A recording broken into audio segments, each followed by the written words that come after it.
10 seconds remaining. 5 seconds remaining. Reserve time.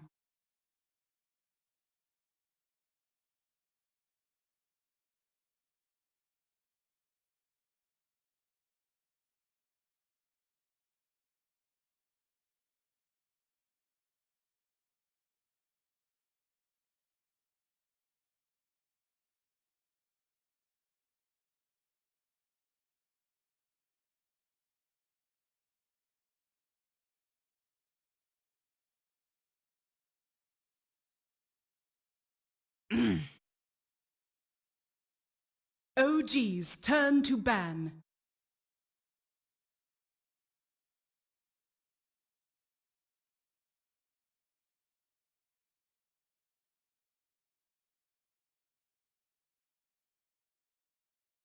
Ten seconds remaining. 5 seconds remaining.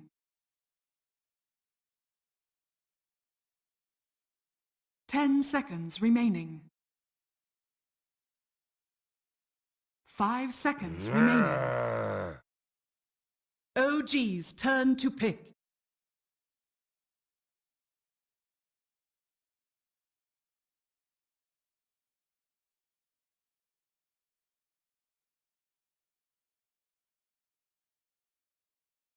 Ten seconds remaining.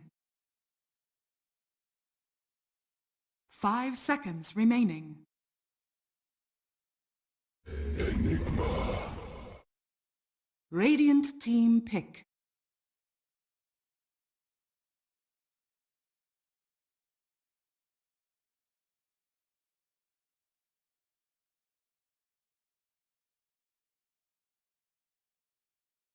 Ten seconds remaining. 5 seconds remaining. Reserve time.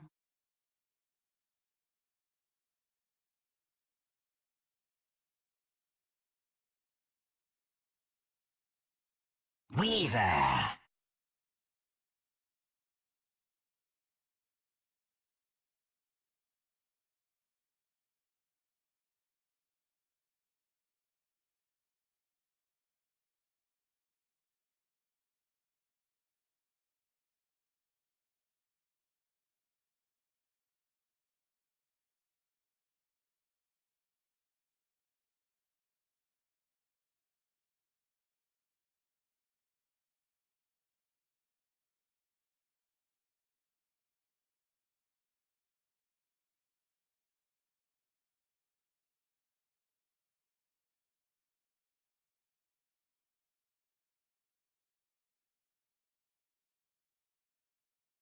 Ten seconds remaining. 5 seconds remaining.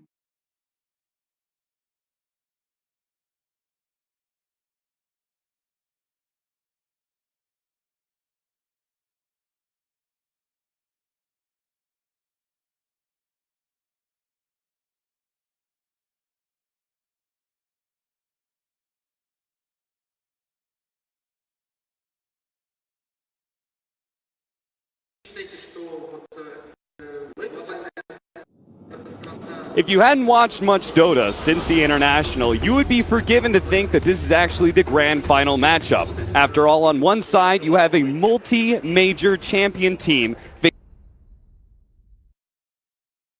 facing up nationally. Through this match, one of the major, and it's actually the TI champs who probably come in here, the underdogs, Kevin. Yeah, absolutely. They had a fairly tough group stage. They got a lot of 1-2s, 2-1s kind of area, but it's going to be a tough match. And OG doesn't fit me with the same confidence that they did not even 3 weeks ago. After the DAC loss, where they clearly had troubles against IG, they haven't quite looked the same. And we'll see how the draft works out here. What do you think about the draft? Because I'm feeling like I'm looking at Team Random. They ran one Alchemist in the group stage, and they lost against a counter-pick Timbersaw, and I see the same exact thing here from OG. They counter-picked with the Timbersaw, and also, just to add a little bit of flavor on top of that, they have an Enigma too. Yeah, but the difference is that the Enigma was always paired with the Naga Siren for it to be super effective. So I'm very curious to see how S4 plays in this game in comparison to the last one. And the other important thing is because of the Weaver pick, that means they can ditch their carry a lot, and their supports can actually pressure the mid lane. So that's maybe where it could work for Team Random. I think one of the interesting things is we may see a potential early Aghanim Scepter passed away, because we do have this Weaver, right? And the Aghanim Scepter is probably one of the most value ones here. He's already going to have issues against some of these heroes, so will Leshrac, for mentioning that. He's also kind of counterpicked, right? Leshrac going up against the Spectre, that's also going to be dangerous. I feel like many of these cores from Team Random are going to have survivability problems against the OG lineup. Yeah, that's absolutely a possibility. Time-lapse Ags is fantastic. The only downside is that it always has to be the Alk in the front line getting hit. But they have great Ags heroes to put that on. Night Stalker could be really crucial this game as well. Very good at spotting out enemy heroes. They can see where the Black Hole's going to come from, where the Monkey King is. Things like that could change the fight if they initiate properly. We were having that conversation during the draft. How do you feel about the Night Stalker being picked up against the Monkey King? Do you feel like the vision offered is actually going to be a suitable, let's say, soft counter against the Monkey King? Yeah, I think it's pretty effective. I feel like most of that's going to come down to things like whether Monkey split pushes, or especially fights around Roche, or where it's going to be the most impactful in my opinion. But yeah, if you spot him out, disable him up there, prevent him from leaping maybe, and cut the tree, yeah, absolutely will be huge. But it still will be a delay until he gets the Ag. He'll most likely have to farm it himself, because Alex got to buy like at least 4 or 5 items before he starts pulling Ags.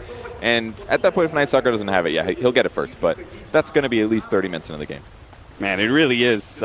Team Random, you're talking about their variety in hero picks. Jarek's going to pop out as a courier and start laying into Shadow, doing the simple zoning that only Monkey King is capable of with level 1 Jingu Mastery. And I do like his starting item build here. Some monkeys were starting Poor Man's Shield even at the end of DAC, but now Orb of Venom has just seemed to be way too important. And going back into the better skill, really, Jingu Mastery, like you're going to get 4 hits in most cases with the Orb of Venom, and that makes sure that nobody can trade with you, even if you have no armor. Stout Shield gives you enough. Yeah, especially an Alchemist, right? Not really known to be a heavy hitter in the beginning of the game, so Shadow's just going to have nothing, pretty much, in this laning phase until Monkey King eventually leaves him. Meanwhile, bottom lane, we do have S4's Enigma, who's granted a 1v1 against the Weaver, which I imagine won't be too terrible for him, as Random are actually going to be running an aggressive tri-lane. Crystal Maiden, Lashrak, Ice Ice seems to be kind of wandering around, might be dealing with Jarek's right now, but there is a lot of threat on the table, it seems, to deal with the Spectre in the laning phase. Yeah, the Crystal Maiden and the Lesh actually did smoke to the top lane at the start of the laning stage. Like, after the Bounty Rune kind of a timing, didn't get a kill, and now he's got to go mid because the Alk was having such a hard time there. So, Faith Beyond will have a pretty good lane with the 2v2 here, and CM will do her best to interrupt Fly's ability to get last hits and pulls off, but I think the start that Monkey King created for Anna is already a huge advantage. Get him, Ice Ice. Lay down Disco Pony? Yeah, Disco Pony, baby. I'm really curious to see how the Lesh works out this game as well. Hasn't been, I think this is the first Lesh pick of the tournament. He's being played as a support. And historically, the way Lesh works is you either become a core or you chain feed mercilessly because you don't have the items, you don't have the HP. But I'm curious to see how well Diabolic Edict works. It's a great ability for trading. It's going to be really effective actually against Jarex. Not to mention he can also break trees with Split Earth to try to catch Monkey King. So there's some cool things about it, not to mention the Alk Eggs pool that could eventually come. Could be impactful. Might be, we'll see. That's probably going to be like a super late game pickup if we see it all, right? There's probably going to be some... What do you think is the highest priority Aghanim Scepter? You think it's a Weaver, or do you think it's like Night Stalker? I mean, like I said, if Night Stalker doesn't have it yet, you give it to Night Stalker, but I think Weaver's easily the best one just because the stats are perfect. The hero just wants to get more tanky so he can time-lapse himself, and then now he can start time-lapsing Alchemist, anybody else that gets engaged on. So definitely Weaver #1. Wine's going to be playing off of the off-lane jungle, it appears, and it's going to be kind of bouncing back and forth between this top lane. They want to make sure that No-Tail is not able to get much out of this laning phase because, as we talked about, the Spectre should be able to make a lot of damage happen to these enemy supports. They should just be kind of like constantly being fed away to this Spectre if she can have a good start and actually start this game with a lead. Mid, again, Shadow going to be threatened by Anna. He's having a great start, 21-4 on the CS chart compared to the 14-0 of Shadow. And he's still last hitting very well despite the Lashback City made it for the last few minutes. Ice with 1 point Edict, 1 point in stun, but it's just so difficult to actually deal with Ana or zone him for Ice. So I feel like in some ways he's just hurting Shadow's experience gain, but I think that's all right because really Alchemist is about the farm a little bit more than the experience. You know what I noticed is No-Tail is, they're actually going to have a go here onto Faith Beyond. Faith Beyond going to throw out that nuke onto Fly, trying to get away, but it looks like there's just going to be too much slow for him. The 4-minute nighttime is coming up, but it's not going to be fast enough. Fly is going to be the one who picks up the first blood, hopefully getting him some much-needed boots. Yeah, he went for the safe play there. He maybe could have done an Ether Shock to get the kill, but opted to go for Shackles instead to guarantee it. That's why he's just simply walking instead of auto-attacking. And a really nice pickup to start the game. It is first nighttime, though, so it's going to be a bit easier for Faith Beyond. And he picked up level 4. Spotted. Ice. He thought he was going to be able to wrap around and catch out S4, but Jarek's TP's in, immediately spots him while sitting on top of the trees, and they jump down to claim the second kill of the game. It's just the Lesh problem, basically. If they go on you, they're going to know that your stun's coming and the delay is so big. So straightforward kill to kill Lesh.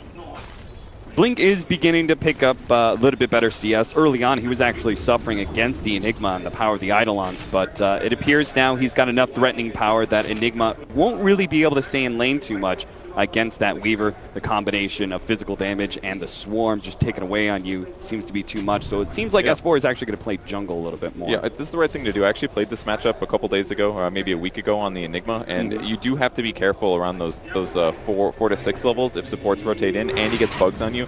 He actually can kill you quite rapidly, not to mention easily pick off Eidolons. So the longer you stay in lane, yeah, you're going to deny some experience, but you can't feed Eidolons and give him those kill potentials. So it's much safer for Enigma to hit up the jungle. And he's actually not going to go for the Midas build, surprisingly. He was one of the first players I saw start this trend, but looks like he's going back towards standard. Maybe OG did a lot of thinking about Midas the last couple days. Yeah, it seems like they were investing pretty heavily in the Midas's group stage. No-Tail silenced up, slowed down, not able to get off the Spectral Dagger just yet. Finally gets it away into the trees and will manage to get out. No-Tail, once again, dealing with the pressure very well. I've noticed this about him. He always gets his CS, and he seems to always be able to survive through these ganks. What a cheeky little play here from Ice. I wonder how long it's going to be until OG notices what's happening here. This? He's sticking around. He's going to stay here and Diabolic Edict this mid tower away. And this is an incredibly important tower to keep healthy. This is an older trick. I mean, I saw this on Reddit like months ago, but this is a pro game, man. Like, he's like, all right, surely that was actually like the tower's full HP. He just did 1,000 damage to this. Was this 2 Diabolic Edicts? Oh, man. I wish we could get the audio in the booth once, like, OG realized. If they even realized, they didn't move for it or anything. Yeah. I mean, maybe this was Jarek's rotating over, but that's so big. That's so abusable. The wrap here from OG onto the mid lane. Y is going to show himself, immediately going to be pounced on, and shouldn't have much of a chance here, especially with Fly able to secure the kill. That being said, both Weaver and Nightstalker on their way, and they're very mobile heroes, but S4 can turn things around. He managed to get a 3-man ulti with the follow-up from Ana. They're going to be able to take all these kills. S4 comes in big time and says, I do not need a Naga Siren to set me up. S4 runs right into Ice, though. Maybe he can get at least one turnaround kill with the help of Innocence as he's back to life. A small bit of vengeance for Team Random, but it won't outdo the damage done in a big sweep by OG in that mid lane. Man, 3 heroes in a black hole at 7 minutes. That's just amazing. And things looked pretty bad for OG there. Jarek didn't get his Jingu Mastery from the CM kill. He was about to get the hit off. He didn't. Ana got very low. But that black hole, man, what a tempo setter. Who cares about the tower at this point? Yeah, absolutely. OG asserting their dominance, bringing so many heroes to the mid lane to ensure they have a successful fight against that Alchemist, start shutting him down. And it was so early, too. That's the best thing you can do. Hit 6, use Black Hole, wait it out, and they're going to get the tower. And it's the first nighttime. Yep. Ice. They just pop it now. Anna's like, oh, Jesus. My tower's almost dead. It's going to go into deny range here pretty quick. Top lane, Innocence, tries to go on to Fly here. No-Tail kind of intercepting Faith Beyond, and that tower's dead. Yeah. It's got 43 HP left. That's actually insane. They just realized it right there. Ice wasn't too greedy the first time. He did 2 edicts. But, I mean, it's early game, right? Towers are going to get attacked. Your eyes aren't going to be everywhere. The game says your tower's under attack. Who cares? Oh, some tower took 1 hit, right? That's what you expect. And instead, they just lose a tower at the start of the game when they're losing.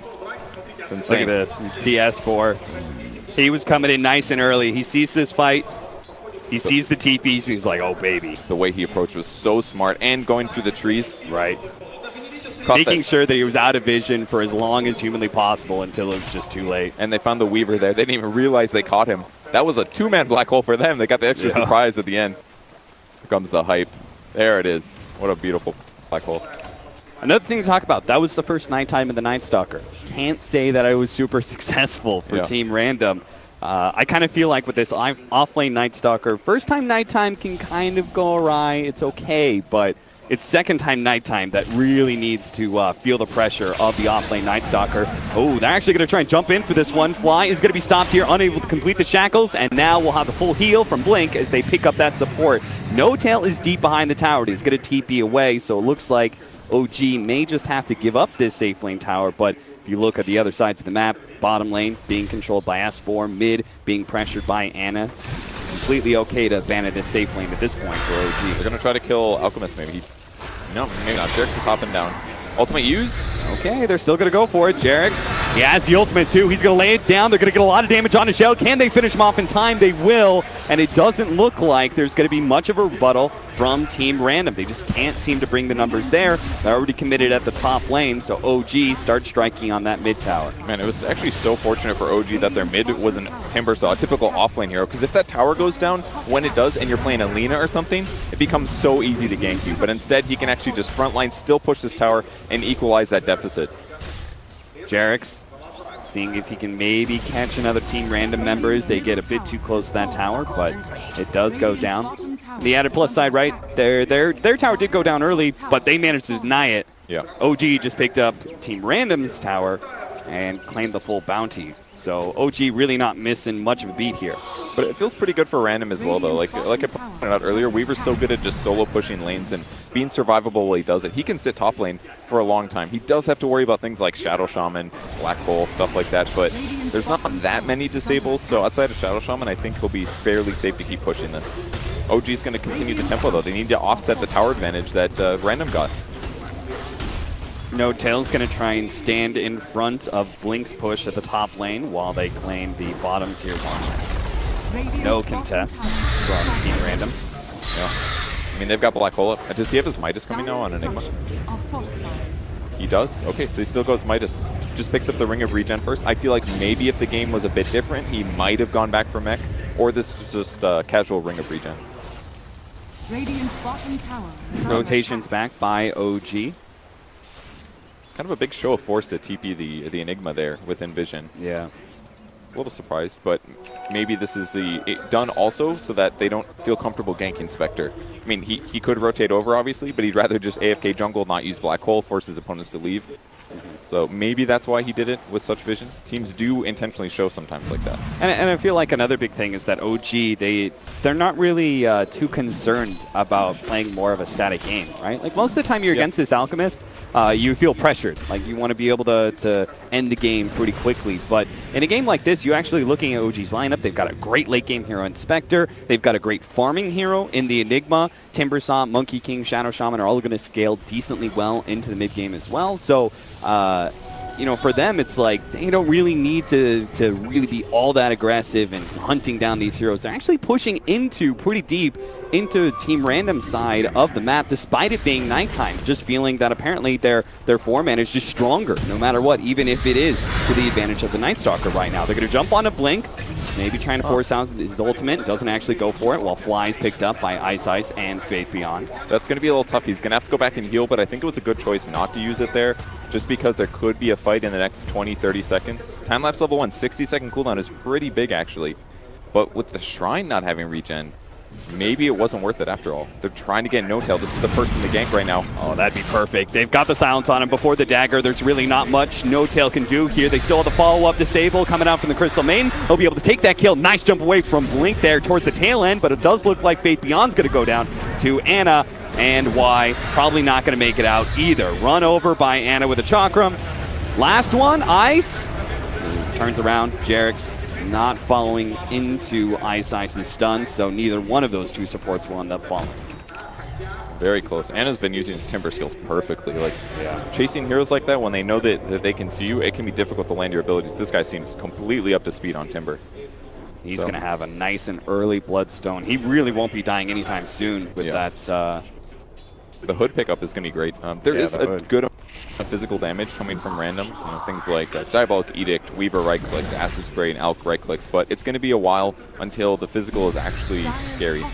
It's going to be a little bit earlier because Weaver's actually not going to be going straight into a Deso after the Dragonlance. He's going to take the earlier stop into a Medallion. We've seen this a number of times. Jarex, a little bit spotted out there. Are you thinking he'll go all the way for Solar Crest as well? Or do you? I'm thinking maybe just because they're going to have such a... They need to actually have team fight potential right now. So waiting until the Desolator doesn't really sound like they're just going to miss a timing and OG's just going to be too strong, right? They're going to have Radiance by the time you have Desolator potentially. Yeah, that's a good point. And Alchemist is going to finish Radiance way before Weaver would finish it as well, while grabbing your typical Dragonlance tanky item kind of thing. So I actually like this a lot, especially when you think about how Alk might turn Weaver into a 4-ish position typical Weaver where you sit back and time-lapse the guy. Right. You know, going for a fast Solar Crest could genuinely make Alk unkillable in the early game if there wasn't so much magic and pure damage on OG's side. And it's going to cost him a lot of HP and all of his mana, but he will take this Ancient stack away from Team Random. Meanwhile, Random were actually smoked out, pushing into OG's jungle. Haven't really found much with it yet. It looks like they're going to be able to catch S4 here, slow him down, but the TPs are going to be coming in. Is it worth it to be able to chase down this kill? They're immediately going to be stunned up. Two-man stun, but Jarek's Faith Beyond is gone already.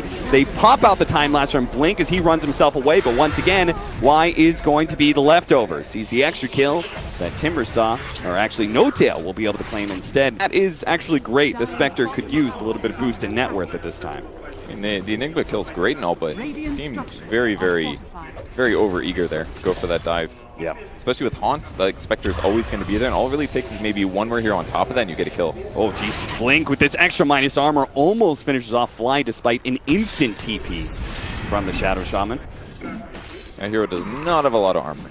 No. Very good base strength, actually. One of the very interesting fact about the hero. Normally seen as squishy, but... Got to do something to compensate for that incredibly slow movement speed. That's true, actually. Oh, good luck, Shadow. That one's going to have to pay for that one. Jarex is being quite the nuisance for this Monkey King. We talked about how Monkey King's laning phase can kind of be hit or miss, and I feel like Jarex has kind of done everything he needed to so far. They try and slow down Shadow here. Jarex, yeah, I think he's just trying to like make them a little bit scared. He's actually going to throw out the ultimate. Now the heroes are coming in soon. No Tail throws out the dagger. Shadow is pretty tanky. He does have that armlet to be able to toggle on and off, but the Urn is on top of him now. They do have Y trying to slow down these heroes, but ends up getting cut down nonetheless. No Tail in some trouble. Double control. He's going to fall, and Ana actually misses his chain, and the magic damage just rips him apart. S4 is here, though, and he does have an Invis room, but it looks like he's just not going to be in position for a good black hole. The damage is no longer there, and OG are just falling apart now. A team fight turns terrible for them, and they're going to be able to wipe every single member of OG. Man, OG, they really thought they had that, and Jarex did such a good job slowing down the Alchemist, doing the first disable, jumping back into the tree, then going for the ulti stun, but they just didn't kill him in time, and they overestimated how much damage they would do, whether or not they'd be able to kill the Alch, and they did all this chasing, very long chase, and in front of an enemy tower. Random played great there to basically just chain disable their opponents, and No Tail maybe was the first domino falling in that giant cascade of OG feeding. This is something that is going to be unique for both the teams. We don't normally see this, but both teams have a support that actually puts a lot of pressure on towers. So when you lose a fight like this, it's actually so much more than your regular game of Dota, because we're going to have this Lashrak or this Shadow Shaman being able to push down some of these tier 2s nice and quick when you lose fights like this. They almost didn't even get Shadow there. He had to go for an armlet toggle, but the Urn and maybe some of the Spectre reflection damage guaranteed his death, and Ana missing the Timber Chain. Maybe he hits it, maybe he still lives, not sure, but... Yeah, he didn't even pop his hood there. Yeah, that's a bit of a mistake for sure. I'm sure he still dies either way. But yeah, most likely. Buys the team maybe a couple more seconds. Very smart for Blink to hit the back line rather than going on the guaranteed dead targets. They just played that fight perfectly, but it certainly was OG getting overly aggressive. They could have played a little bit more safe there. Maybe they feel like they have to pressure because they know the Alk Radiance is almost up, and I guess they did delay it for a bit, but it's flying out now. And we actually have Blink not completing the Solar Crest, instead picking up a Diffuse Blade. I thought if he wasn't going to get the Solar Crest, then maybe the Lincolns would be an idea, but... this is great. I like it. I mean, if he goes Solar Crest, his damage is just going to be real mediocre, and it's only good if he uses the Solar Crest. And there's enough magic damage where it might not even keep him alive. He had to get at least one more damage item before going back from him. Diffusal is one of the best items on Weaver right now, just because it drains 50 mana per attack. So with Geminate, he's going to be able to rip through Spectre, Enigma, Timbersaw as well. Yeah, Timbersaw could have some mana problems because of that one. Jarek's quick jump away, but they may still be able to catch him out. Faith Beyond does have the vision, and they'll be able to stop the TP with the Void. So now with that pick off, turn your eyes towards objectives. What's it going to be? Team Random funneling into the Roshan pit. They're going to try and claim an Aegis here, and I don't think OG can do too much about it.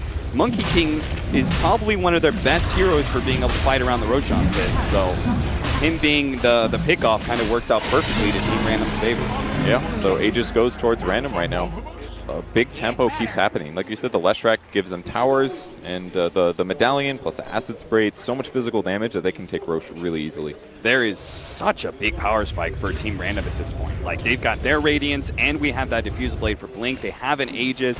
It seems like Night Stalker, I think, like, this is one of his stronger periods of time. Obviously, the next one's going to be when he has Aghanim Scepter. Meanwhile, you look at OG, they still don't have that Radiance for Spectre. They don't even have the Relic yet. So they don't even want to get into fights, because if they do and they potentially lose it, then it's going to be the Radiance completely stalled out, and Spectre just won't be much of a hero for another 10-15 minutes. So maybe OG expected their tempo a bit. Perhaps Enigma shouldn't have gone Midas. Midas is so good on Enigma right now, but maybe he should have skipped it, because the last couple of fights just went a little sloppy. If he had a Blink Dagger, maybe he'd get there faster, or a mech, maybe he turns that fight around if he was there a bit earlier. But instead, OG lost a lot of tempo in that last fight, losing the Monkey King, losing the Roshan. It's looking quite good for Random. I do like how the Night Stalker is functioning this game, though. Normally we just see it against a Caudal, for example, but just being able to reduce your opponent's vision, especially like a Monkey King's, or any heroes, when you're Roshing is amazing. Vision controls like everything in Roche Pit, so I think the Night Stalker's going to work out really well. He's going to build the Vlad's next, so yeah, he's going to let Shadow buy him the Agslick. All right, I'm down to see that. He's going to go the full typical Naga Siren, Radiance, Illusion builds. Yeah, normally an OG thing. Farm, and speaking of that, though, do you think Team Random should have any more randomize, like, for example, the Leshrac or something, because Alchemist is going to be taking up so much space? Or is it the fact that he can give away the Aghanim Scepter that it's in some ways acceptable to be a little bit under-farmed when Alchemist is taking so much space? I'm not too concerned about, I mean, a lot of these heroes, Midas is very difficult to handle. Leshrac absolutely doesn't profit from it. CM maybe does in a strong way naturally, is what I'm trying to say. And yeah, there is less farm, but I think just Night Stalker alone is a healthy fit for Random. They don't want to get too far behind, and they want to make sure they win all their fights, and actual items do that a lot better. OG are still trying to pressure here. Shadow takes a lot of damage. He's maybe able to finish him off. Chakram is going to be enough. Now, Ana is in deep, though. He already has the weed bug. Yeah, he's gone. Bugs are on top of him. It's too much for him to handle. They're going to be able to clean up the wards as well, which is basically another hero bounty. Yeah. If you're able to get the last hit on all of those. They missed about half, so I think OG gaining some advantage in that fight, I guess. But killing the Aegis is huge. Ana definitely could have suicided, should have suicided, but gives a bit more gold to his opponents. And a little farm comparison here. S4, way higher farm, but no surprise there in the slightest. One of the best farming heroes. Unable to get away here. Gets purged up, unable to jump to the trees before the damage takes him. That was punishing as well. He was at 1350 gold towards his Midas, so it's like getting killed right before your Relic. Tough for Monkey. We've got a double damage for Blink, too. So this is go time for Team Random. And even Ice is feeling confident pushing lanes. Leshrac is amazing at that. So OG consistently has to just counter push lanes, put their tanky heroes in the front, and hope they can be the ones that can survive any pressure, as Random just farms the greater half of the map. Yeah, it's funny how confident their supports feel to be able to push out lanes or be isolated in some way against a Spectre. Yeah, that is weird, actually.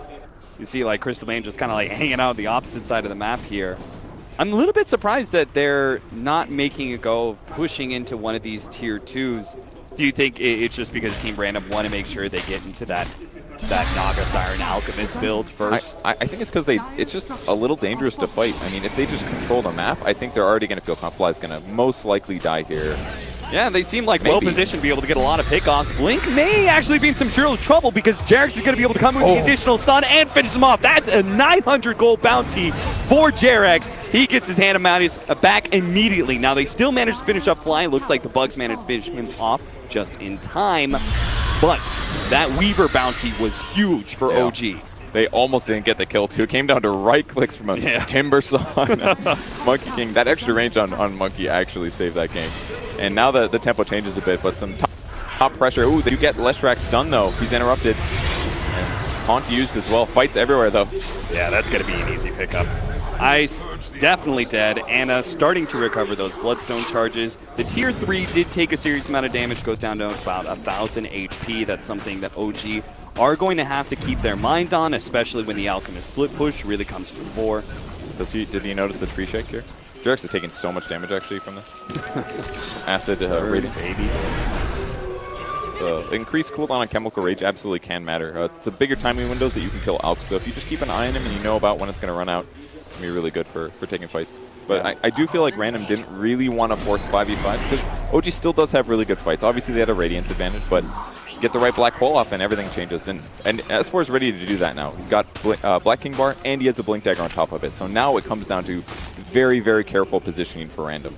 Yeah, they've got actually nothing to deal with that. Nothing to stop the black hole, and really all we could potentially see ever is them actually getting that Aghanim Scepter on Weaver. I think that's the only saving grace. They will never be able to get a stun to stop this Enigma. Yeah, I guess they won't actually. And it was a last pick Enigma, so not too surprising for a team to not have a counter there. But this is the important timing. BKB Blink. Everything from here on out is going to be luxury items. He is still very, very vulnerable to physical damage. That's maybe the better counter they have right now. Weaver's on the other side, wailing away on the guy, and maybe he's got bugs on himself already. He could die rapidly. Second Tier 2 tower being threatened here. They managed to get the bugs out. Jarex is going to be caught. He's brought down from the tree. They'll be able to take out that support instantly. Now the magic damage coming in. Anna might not be able to escape this one. Ice already positioning himself to catch Anna as he jumps to the tree and is going to be forced into a Bloodstone suicide. OG were split pushing out the side lanes, but they lost Monkey King and probably much more importantly that Timbersaw getting dropped down to 6 Bloodstone charges. That is going to really hurt because I don't think we still feel the Spectre carry just yet. You know, it's still Timbersaw who's got to carry that burden. And it's very reliant on him using Haunt. Anything other than that, and he's going to look even squishier than the Timber is. Yeah. I mean, Anna's looks like he knows how to play Timber extremely well, but the heroes and the damage types that Random are throwing out are becoming extremely effective. And it's not just that, it's also the Night Stalker silence that lasts for 7 seconds at nighttime. That's very difficult to deal with for Timbersaw pre his Lotus Orb. I like this choice of the Lotus against that silence, as well as potentially now like the Yules of Ice, so he's not going to be set up essentially for that split earth. There's a lot of things you can remove. Frostbite's a huge skill that you can just fully counter. They might catch the Crystal Maid. They spot him out, actually. But can they get a stun in time? Yep, Jarex is there. No problem. 2 heroes very eager to kill that Crystal Maiden. Got him pretty fast, so. Kill happens. Pressure will continue. No-Tail's going to push out the bot lane. This is perfect setup here for OG, really.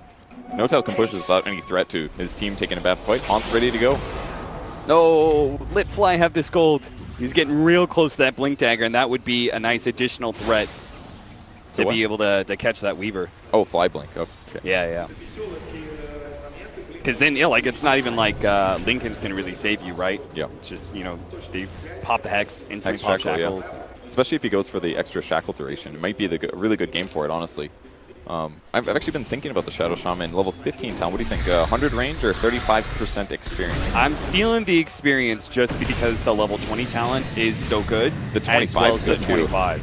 I love that. I've never gotten the 25, but 350 Ethertalk damage. That's like a Laguna Blade every 8 seconds or something. It's insane. That final idol on claiming the Tier 2 bounty.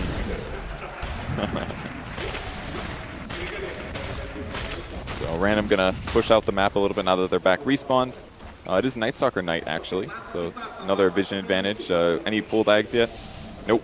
One more item for Alchemist, and then it's time to start collecting that stuff. They'll hit this really nice peak, I think. When they get this Aghanim Scepter, they start passing around. They get one on Weaver, one on Night Stalker. They'll have a Night Stalker BKB as well. First spotted, great stun. Beautiful setup. They already have the silence there as well to be able to slow down. But S4 with the BKB is trying to come in, but it wasn't able to just blink to be able to set things up. Milltail comes back in. It looks like they will manage to take out Ice Ice. Blink with a BKB has to run away from S4 to make sure he doesn't get caught in the BKB. Shadow actually came in from the right-hand side here, trying to lay hands on Ana, but it's just a bit too tanky, and they seem to be lacking the follow-up support. So Team Random back away. That was so sick from Innocence there that he swung all the way to the right side and drops the Crystal Nova right before S4 popped BKB, stopping whatever opportunity he saw for the black hole. That was really well done. But the Soul Boosters picked up. Looks like Enigma's not going to go for the build that Kezu did the other day, which was Bloodstone immediately afterwards, which with the 40-second respawn perk at 20 gave him the instant respawn. But with that said, OG's not playing as much of a go high ground lineup. They're getting gone on mid. Immediately jumping on Fly, but Fly has already gotten the disables out. They're going to be able to catch the Weaver, and the aggression that from Team Random put out actually goes against them. They managed to get the jump in. S4 doesn't throw out the black hole. Team Random made the split just in time. Now wide, lays out his ultimate, immediately stopped by Jerix. Ice Ice comes in. Yule Scepter set up the split. Earth, they need to be able to finish off S4 to make sure there is no play there with the black hole. Shadow still gets stunned, but it looks like they will manage to pick up Jerix as an additional kill. This time around, Team Random's aggression works out, even if they did lose the Weaver. That was a tough one. It looked really good for OG, but all of a sudden their HP just got lower and lower and lower. And even killing the Weaver in the first place was weird. Oh no, Spectre gets caught at the secret shop. Oh no, they can't afford to lose their Spectre like this, but Spectre's actually fighting out. Can he actually fight through all this damage? He gets Ice Ice, but he dies to Faith Beyond. Ice Ice making a lot of huge plays there. Spectre just walking up to go buy some items. Oh, can they actually kill Ana here? The Lotus Orb, that's going to make things difficult for Shadow. Bing, boom, gets knocked right back. Faith Beyond can't really help out. One Chakram, he'd probably be dead, so Shadow with a quick retreat. And 19 to 20, 30 minutes in. This is actually a pretty even game. Right now, if you look at some of the gold earn and stuff like that, we have an experience lead of 2,500 for Team Random. 10K lead as well, but that's an Alchemist lead, right? I would say this game is kind of like 50-50. Yeah, absolutely is right now. Could go both ways. I still think everybody on each team is playing fantastic. They're all doing their roles correctly. Night Stalker has been making the game really tough for a lot of heroes as well. Heroes that need to cast their spells just constantly silenced. BKB's up for him with the Vlad, so he's just going to run in and hit people. This guy's a carry now, might as well be. Team Random setting up, defending their tier 2. OG just chasing down Alchemist Illusions, wanting to be able to limit the efficiency of farm there for the Alch. As he still needs to be able to pass out those Aghanim. So I feel like those two Ags are when Team Random hits their strongest, and then maybe after that point, OG starts taking more and more of an advantage, simply because they have these great late game heroes. It's definitely possible. I'm still worried about Leshrac having a huge impact as well. That guy's Ags is really good. It's like 2 extra skill points in your Pulse Nova, basically. And he's farming really well, too. So he's going to have the other items to back it up. Atos at least is doing going to do some good work here. Ana jumps forward, trying to chase Ice Ice down. There goes S4 with a black hole. They manage to catch 2 members inside of that one. Night Stalker's going to go down pretty fast, and doesn't look like Alchemist is going to be able to survive either. The pure damage from Ana managed to finish him off. It looks like Faith Beyond runs away with his BKB. Y zoning the rest of OG out with his ultimate, but they still want to be able to chase down Faith Beyond. What a Timber Chain on through, almost catches Faith Beyond. They just need S4 to finish him off, and he'll get it with a nuke. Ice Ice doesn't stand much of a chance to be able to finish off these heroes. They're too damn big. He's slowed down, chased down by Ana. Another 3 down for Team Random. Very close team fight, but this time it looked a lot better for OG. They got their crucial ultimates off in the right way. The Plague, all the Serpent Wards got down. S4 was able to Black Hole Midnight Pulse on top of a BKB Night Stalker, a huge advantage, and on top of the Alchemist as well. So a lot of damage sources there for Random, just not able to do anything for the start of that fight. Team Random, they do not want to be giving up this Aegis. That's why Blink is already in position to start threatening. What a play. Tries to go on S4, but great reaction from him. He still has so many armor problems on S4. He needs a Shivas immediately after he finishes this Octarine, but OG gets here a little bit faster. Still dead heroes on Random, and they should be able to finish. Just doesn't seem like they're going to be able to do much, so. That's so good for No-Tail here. Spectre Aegis? Indeed. Absolutely. Just run in, man. Do something stupid. Wait to save your haunt. I love the Orb of Venom pickup as well. I think I don't know if it's bugged currently. It got changed, but your illusions actually do apply Orb of Venom. So every time he uses haunt, another small advantage in team fights. You could see them trying to go on to Ana here, and him being able to get that Timber Chain off just kind of sets up S4 to get this beautiful black hole. And from there on out, there's not much they could do. Like, Blink is still trying to focus on Ana, and he's forced away through the use of his BKB. They really just like focus so heavily on this Timber Saw, and they didn't even really come close to bringing him down. They did clear out the Monkey King pretty rapidly, at least. That was one really nice advantage for them. Night Stalker responsible for that one. But OG's going to be happy with that. Aegis up means Spectre is a lot harder to gank and buys him more time to grab his next couple items. So at some point, that hero is going to just start going crazy. We have these very big zones in these team fights that OG just kind of owns. Not only do they have the black holes, so basically just AoE around the Enigma, it's just kind of like their ground constantly, but we're going to have that notorious Monkey King Basher coming in soon. And that's going to mean that ultimate is going to be, I would almost say, like doubly effective. Right? Absolutely. It's just like terrible walking into that and pretty much guaranteeing that you're going to be stunned multiple times. It's an incredible BKB counter as well, because especially if you cast it in the right place and they combo with Black Hole like they did in the last fight, I don't even think the Monkey King would have died there. All he has to do is put it down, stay alive. That part's hard against things like Leshrac and BKB cores and Acid Spray, but that's another item OG maybe needs. A lot of armor or items. Things like a Vlad's would be really effective as well. But it seems most of these guys are just building towards themselves and what they need right now. Makes a lot of sense. S4 actually going to pass up on an armor item. Going to go straight for a Refresher. Probably a good move. Black holes win games. Absolutely, especially since we already talked about there's no real counter to him, so Weaver pops out, looking to chase down that courier, won't be able to hit it. Instead, we'll just challenge the creep wave as best he can. As it is, it does look like Team Random are kind of stuck. The Alchemist is now going back for a BKB. Faith Beyond forced to use Darkness there as an initiation comes out from Ana. Hold that range creep in place. But OG is farming the map so much better right now. Obviously, Alka is going to be somewhere getting stuff, but look at Ana. He just feels indestructible now. Maybe they can bring him down with 4. We'll see. He's already on a half HP. A 5th Vendor comes in from Shadow. Tries to man to dodge. Doesn't work. Ana has overstayed his boundaries. Pushing in that mid lane so deep. That's nice. Creates a lot of space for the rest of OG, but can't afford to stick around too long. Yeah. Took a lot of spells to kill him, but another mistake. He didn't use Bloodstone unless he's thinking about saving it. But I don't think it respawns you faster if you suicide. Am I mistaken on?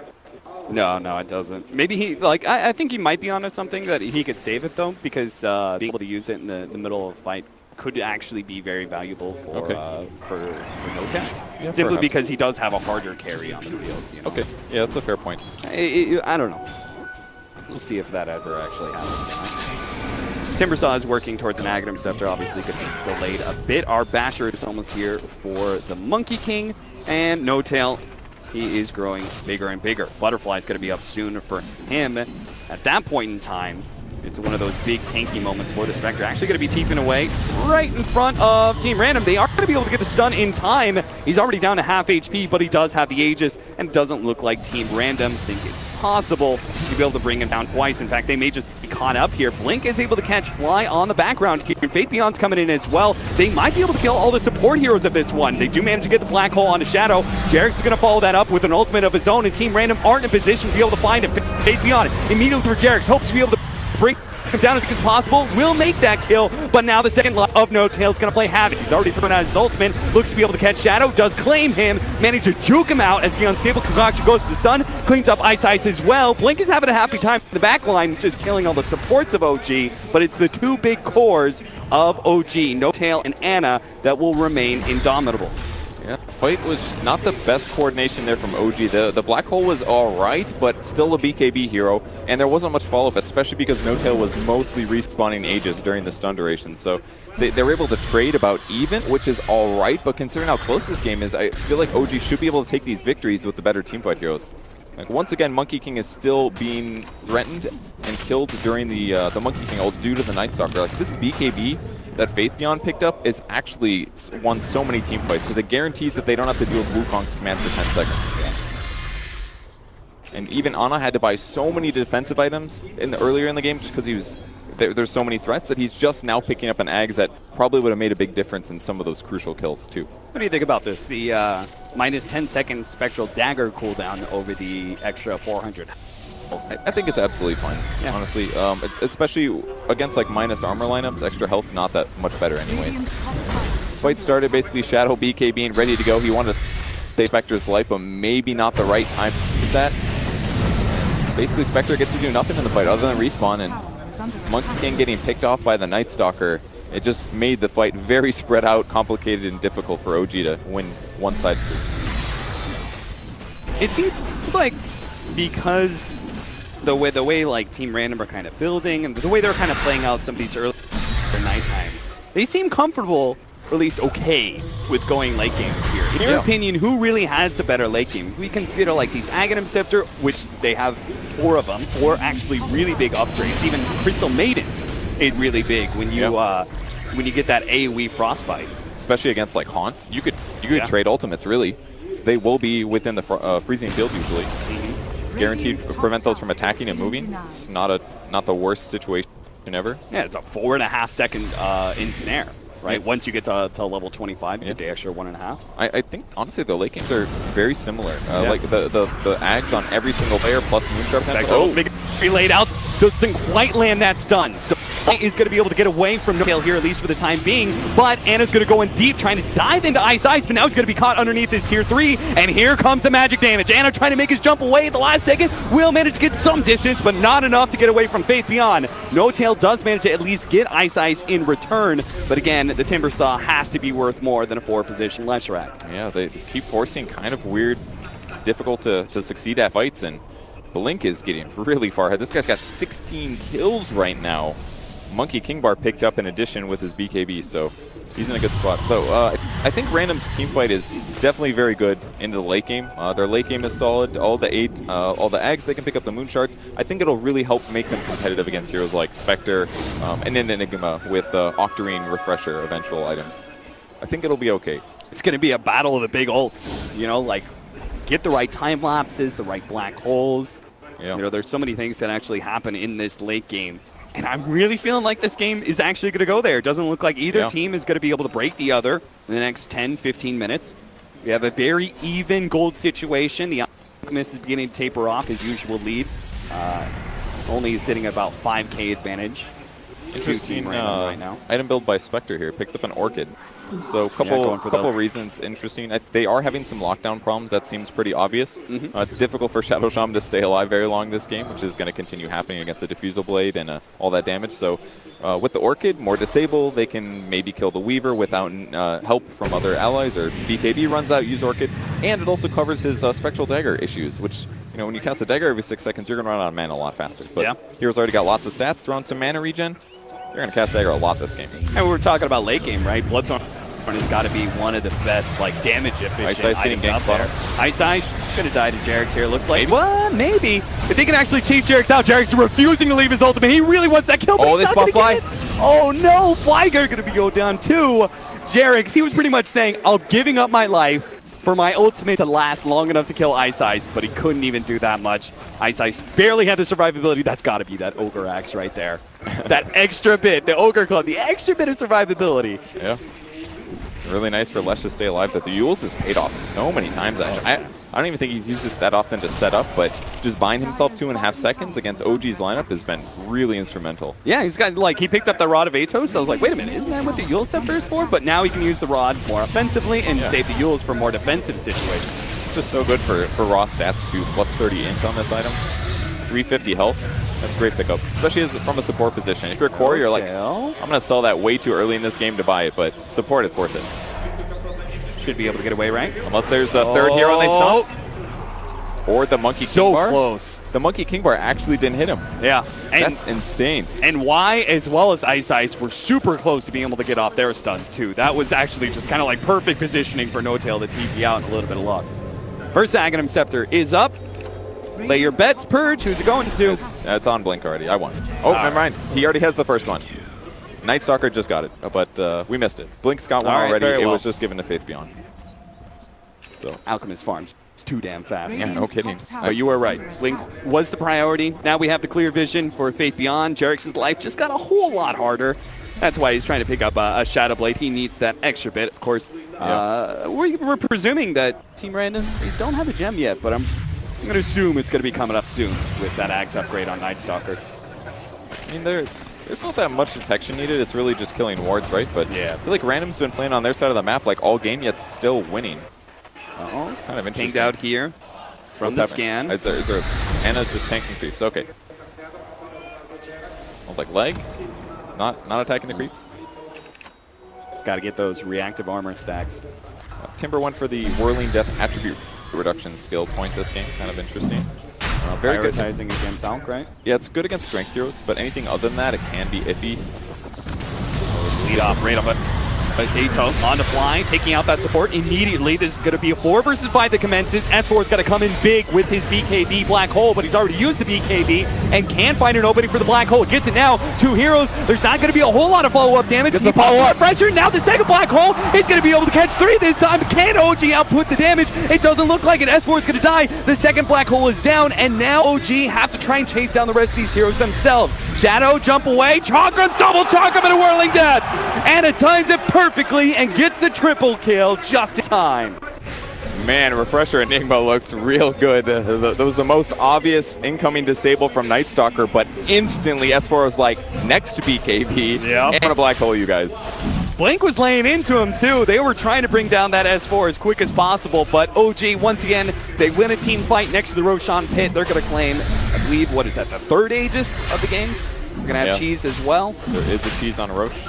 No items for Spectre here since the Orchid, but definitely hard to kill. Just kill one of these bugs. Do the bugs not latch onto you when you're a mischief? I mean, you're the ground dude. Bugs can't climb trees. Everyone knows that. good logic. Yeah, good logic. Maybe if he turns into a mischief, they don't auto aggro or something. Yeah. What just happened? Did they kill a cheese? No, okay. Oh, he's killing the bug or something. I'm not sure. No KYXY today. We're gonna have the cheese for Anna. And that extra life for No Tail. That's the first Aegis for OG, correct? Like Random's gotten the other 2? No, they got one. No, they got one of them, right? It was it was like Deja Vu, where it was like Blink was alive trying to contest with the bugs. Well, they're going high ground now. S4's got Black Hole in 14 seconds, Refresher in 30, so may seem like he's not ready to go, but he absolutely is. Time to party. Take it down to tier 3. Are OG going to stick around for more? Alchemist coming up in 10 seconds. Doesn't seem like a good idea, so they're going to retreat. Anna, is he going to be able to get the distance, though? He's so low, but it looks like OG, no, they can't really commit. They just get baited in by a cheese play. So they wait for their Alchemist to come alive. They're going to lose their shrines here, but it is still a long, long ways from the end.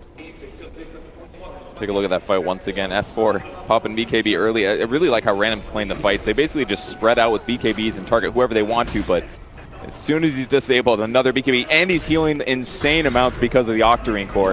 It's one of the best ways to stay alive, but he's very in need of some armor. Not quite hitting level 25 for the plus 12, and it looks like he's going to buy Ags afterwards, actually. Oh, that's going to be huge. But him not being 25, it really matters. And it looks like he actually sold his Midas at some point previously. That's going to hurt him in the long run, considering how much gold that was outputting right now with the cooldown reduction. Yeah, I was watching that fight. It looks like maybe Team Random made a bit of a mistake. You saw Faith Beyond actually throw off a silence on that Enigma as the Black Hole and the BKB faded. And then, he obviously refreshed. He re-BKB'd instantly. That silence is gone. And he was a bit too close. So I'm sure that's not a mistake that Team Random are going to be making next time they fight. Yeah. Maybe that was why he didn't expect it, because he sold Midas or something like that. Just that little 950 gold boost could have made a difference, but it's definitely going to affect S4's items in the late game. He's still going to farm really fast by all means, but that's easily like a good 140 GPM that he gave up by selling that thing. So hopefully it pays off in the end. There is the Abyssal Blade. Now these supports of Team Random, there is hard lockdown for No Tail to be able to jump on them. That's going to be problematic. Ice is able to kite right now with the Rod of Atos onto No Tail. Tilts a ward for a second, but he is going to be caught. Jerix hits the first stun. BKB activated by Ice. Tries to run himself away with the help of the Glimmer Cape. They're going to jump on a Shadow now. He's down to half health. No Tail actually making himself a target. He does have that Aegis. So all this damage that Team Random laying in, BKB, Black Hole, there's the opening for S4. If they can take down Blink here, this would be huge, and he does not have buyback. Team Random are going to have to fight this one out, 3 versus 5, and Fate Beyond, he is actually going to be a pistol blade up, and they can lose his life as well. A little bit of Orc can help us. No-Tell shuffles that one out of his backpack. Shadow's going to be up next. He is shackled up, and it looks like Team Random is going to get wiped inside of their own base. The buybacks are coming in, but can they even fight this one without Blink? They need to be able to kill No-Tell Will so deep inside the base, but S4, the second black hole, it only catches one hero, but one hero is all that matters. Shadow, they bring him down for a second time, 2 minutes on the clock, and Team Random are done with game 1. They call GG. Just like DAC, man, the Enigma on OG just seems powered. Especially in that last fight. He knew exactly what he wanted. Let's take time lapse out of the game. He commits his BKB black hole for that.